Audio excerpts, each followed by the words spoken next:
Aku tak tahulah. Aku betul stres lah pagi ni kan. Macam tak ada kerja part time gitu kan. Lepas tu aku tengok ni ada, oh rupanya di sini telefon riser dia kan.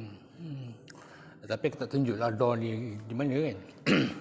Oh ini rupa teknologi yang digunakan. Oh begitu rupanya kan. Ini yang dipanggil structure cabling kan. Siapa punya kerja aku tak tahulah. Bukan masalah aku lah kan. Janji ada connection gitu sudah lah kan.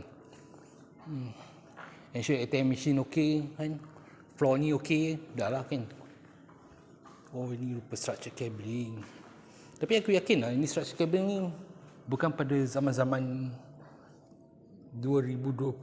Dia sudah exist sekian begitu lama kan. Tak tahu tahun bila, aku tak tahulah kan. Itulah yang dapat jawapan persoalan-persoalan weird gitu kan. Bagaimana structure cabling tu boleh pull begitu jauh kan. Bikin sendiri lah kan. Pakai LAN kabel ke kan? Aku rasa tak pakai LAN kabel, nak pull kabel jauh-jauh kan. Dah confirm dia pakai apa, itu apa, telefon lain yang biasa kan.